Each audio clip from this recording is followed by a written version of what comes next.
When you get the man right, you get the world right. When you get the person right, when you get an individual right, that's when you start to create transformational breakthroughs. Peak performance, right? That's what today's all about. How can you, as a leader, become a peak performer? Being a true peak performer is thriving in every phase of life.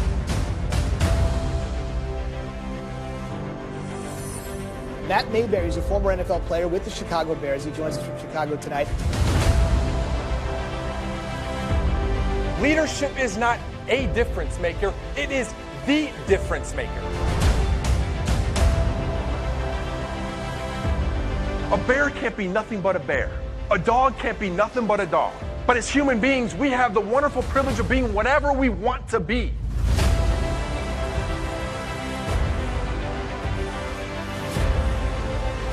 Right now is your time. Right now is your time. Take the moment to gain extreme clarity about your practice, about who you want to be as a man or as a woman, who you want to be as a leader.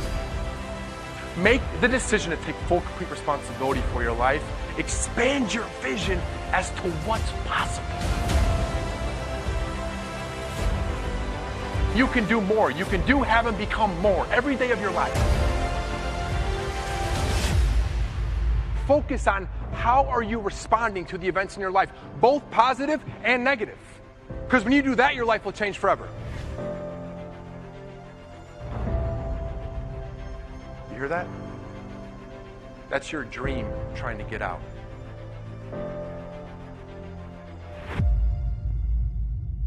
Ladies and gentlemen, it is my pleasure to welcome to the stage Mr. Matt Mayberry.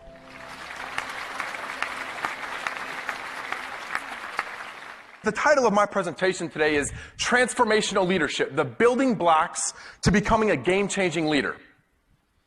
And my time in the NFL as an athlete is which 1% of the population gets the opportunity to make it to that level. It's the best of the best from all over the country. And now in the business world, meeting with some of the most extraordinary leaders, innovative leaders, changing the world.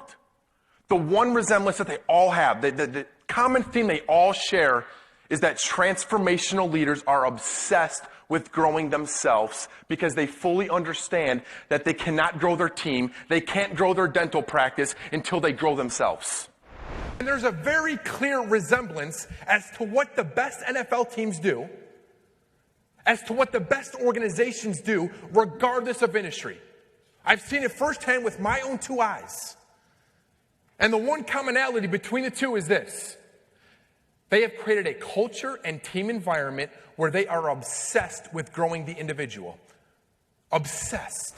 And before I get started with all that great stuff that we're going to talk about, because we're going to talk about culture, teamwork, how to build a phenomenal world-class team, how to lead through change, and everything else that you probably want to know as a leader and how to be more efficient being in leadership, but also dominating the competition. But before I get into any of that, let me get a quick show of hands. How many people have never, ever heard of Matt Mayberry before today? Raise them high. Oh, shit.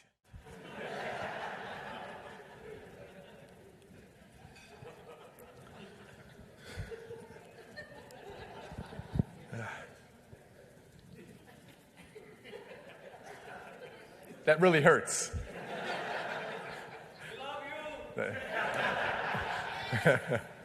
That hurts the ego.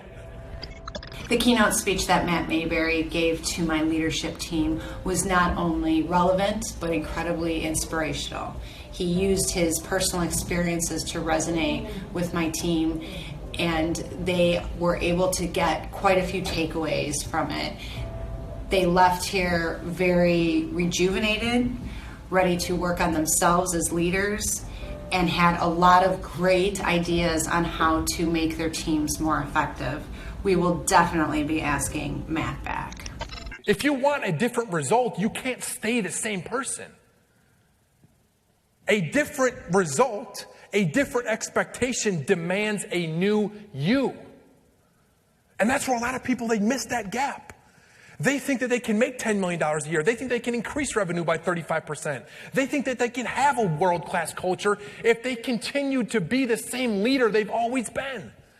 It'll never happen. You have to become a different type of man or woman to get to a new level of success. It demands it. The best leaders are always asking themselves, how can we do this better? How can we have more meaningful conversations and touches with our clients, not just when there's a problem or things are going wrong? How can we elevate our team performance? How can I elevate my performance as a leader? If you have that type of curiosity on a daily basis, I guarantee you a lot of people will come to you at the end of the year and say, job well done. The best leaders, the very best, have a staggering level of curiosity.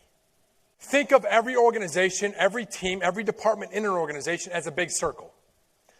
In the center of that circle, you have the 10 percenters, as I call them.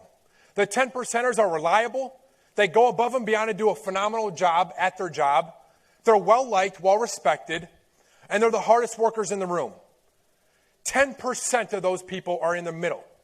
Those are the very best people on your team. The 80 percenters consist of the people that they're positive on most days, they do a good enough job, but they never really go above and beyond. They just show up, do a job that they have to do, collect a paycheck. They might do it well, but they're never going above and beyond. They're never helping us innovate or find ways to do our job better. You know, really just getting by to an extent. And the bottom part of that is the bottom feeders, the 10% of the bottom feeders. These are the people that come to work that are usually negative. They're talking about other employees. They're always questioning the leader's decision as why are we doing this? Why are we going through this? This is what we've always done in business. We've been very successful at doing things this way. Why are we doing this now? And they're always finding ways to nitpick or talk about things in a negative way. So that's the bottom 10%. So what am I sharing with you this for? The easiest and most effective way that I have found to build a great team is that your job as a leader is to wake up every single day on Monday, Tuesday, Wednesday, Thursday, Friday, and ask yourself, how can we go get an 80 today? How can we go get an 80 and bring him into the top 10? How? Every day in college, because in college we had 5 to 6 captains. And those 5 to 6 captains, they never needed to be motivated. They were already motivated. So what leadership did, the only way, how do you build a Big Ten program from the bottom that doesn't win any games, maybe 1 to 2 games? How do you get them to compete against Ohio State or Michigan? You wake up every single day with enthusiasm, with a strong belief in the future, and you say to your leaders, the people that you can count on, the top 10 percenters, let's go get an 80 today. Every day, your job as a leader should get a person on your team that's in the 80% and move them to the top 10%. Because a lot of leaders, they make the mistake of paying too much attention to the bottom 10%. Just let them go. Just let them be. The best organizations fully understand that if you create such a phenomenal and world-class culture, they will leave on their own. They will leave automatically because they do not fit into that culture. Achieving the goal is not the most important thing. The man or woman and the leader that you become in the process, in the pursuit of achieving that goal, that is the most important thing. The man or woman and the type of leader you become in the pursuit of you achieving your most important goal, that is the most important thing. The new habits that you instill and develop in your life, the new mindset, the new perspective that you develop. Like you become a different type of person. How can you go deeper in knowing their problems, their challenges? How can you build more meaningful connections at every single touch point? When I was meeting with doctors and surgeons when I was starting in my career, I knew their sons, their daughters, when their birthdays were, what their problems were. I knew if a doctor went through lung cancer 3.5 years ago, I always knew that day he finally became cancer-free. Every single day, I tried to find a way to go deeper in my connections. Every day. How can you go deeper in building more meaningful connections? The best sellers in the world, regardless of industry, regardless if we're talking about inside sales or outside sales, regardless of what we're talking about, they prepare to be the best. They know their material, they know the market, they know their product, they know their service better than anybody else. And then after they know that, after they prepare to be a champion, they are obsessed about finding the challenges and problems that their client or prospect is going through, and then helping to guide them through that experience in finding a solution. True value-based sellers, obviously, and most of the time, know the solution before their client or prospect even does. Because that is how in tune they are about the market, about the product or service, and about the customer. The high school guidance counselor told you that by your 18th birthday, he said you'd either be in prison or dead. How can the guy I'm talking to right now, listening to you talk the way you are so articulately, how could I hear that from your guidance counselor? You know, whether I'm speaking to corporate executives all around the country or even a university's athletic team, I'll always say association is everything. You are who you hang out with. You show me your 5 closest friends, I'll show you where your future is headed. And for me, when I was 16 years old, kind of put in perspective for you, I was hanging around drug addicts, I was hanging around people that were committing crimes. Every wrong thing that you could possibly think, that's what I was doing. Those are the habits that I instilled because of who I was associating with on a daily basis. That's how I was living my life at 16 years old. So that's why my guidance counselor told me these are the only 2 things left that are going to happen if you don't get your act together. I just think that a lot of us have setting goals confused with executing and achieving goals, because there's a very, very big difference. And the business that we're all in, the game of business, consists of one thing, and one thing matters: execution. Results. Of course, delivering exceptional world-class experiences for the guests. Of course, having new marketing schemes and different sales strategies, developing that world-class culture. There's so many aspects of building a great company and organization, becoming a dominant transformational leader. But at the end of the day, at the grand scope of things, the only thing that matters, are you getting results? There's no second place trophies in the game of business, regardless of industry. Just like there's no second place trophies in the NFL. Execution is the name of the game. You know, it's funny, we have all these, universities and all these different programs that put on leadership classes and define what leadership is and how you can be a great, exceptional, transformational leader and really what leadership is all about, right? But at the end of the day, if you go and look at some of the most prestigious, courageous, most dominant leaders to ever live, because success leaves clues, ladies and gentlemen. It leaves clues. It's those 3 qualities that define every great leader. If you do not love people, generally speaking, especially in the hospitality industry, if you don't love people, you will never be a great leader.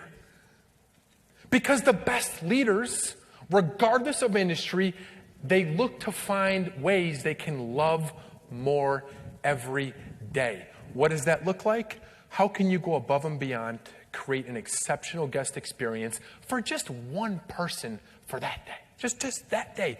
What's one way you can go above and beyond? One way. It's a revolutionary idea that can transform your culture, your team. That if you, the leader, wakes up every single morning, and when you go into work, if you could ask yourself, how can I love my team just a little more today? How can I love my guests a little bit more for today? How can I love my family for just a little more today? If you ask yourself that question, you will start to find the answers. And a lot of times, it's just doing the little things better than everybody else. You have to care more about the process than you do about the outcome. Right? care more about the process than you do about the outcome. When you learn to love and care for the process, the outcome's going to take care of itself. But most people, a huge part of the population, they like to only focus on the end result. So many organizations, so many leaders in today's business climate, they hate change, they fear change. Why? Number one, they're so used to doing business the way they've always done business. Two, their mindset. What do I mean by mindset? As a former NFL athlete, mindset's everything. As a leader, leadership is not a difference maker, it is the difference maker. And a lot of times with leading through change and adapting to change, it starts with your perspective. And that's what I'm going to share with you today is how can you change your perspective towards change? Because me personally, I freaking love change. Why? Because I know that is the only way I can innovate as a leader, as a business owner. That is the only way I can help my staff innovate and get better. And most importantly, that is how I know I'm going to make a tremendous impact on the world by continually looking and thriving into that change and running full steam ahead towards that change. And then three, the fear of the unknown. Tom Brady is not going to let you say, I've been in the league for 15, 20 years. This is how I've always done it. This is what's worked for me. I've made $50 million. You can't tell me what to do. You'll be thrown out of there because that's the culture they built. And we have to do the same in the business world. That even if we've been doing this for 20, 30, 40 years, kudos to you. You've been very successful at it. You've had a great run. But guess what? How many people have rented a movie from Blockbuster recently? I promise you this. You might hate change, you might dislike change, but I know something that you will hate even more. Irrelevance.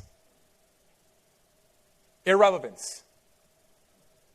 Your ability to change and want to change has to be greater than the possibility of you being irrelevant. Because that is what happens to the organizations that do not adapt day in and day out to the moving and never-ending constant change in the business world. I had a coach in the NFL, my linebacker coach, who would always say, Matt, 94, adapt or die, adapt or die. And he would always say adapt or die. In a film room, going to the bathroom, if I saw him next to me going to the bathroom, whatever we were doing, adapt or die, adapt or die. In everything that we did. Because that was the leadership mentality that we had in that facility as the linebacker unit. That we had to adapt or we really were going to die on Sunday. The other team was going to beat us. So you have to have that same mentality. Yes, there's change. Not only change happening in the organizations, to how you guys are going to be interacting with customers on a daily basis, monthly basis, yearly basis. There's change happening in the industry. That's life. That's business.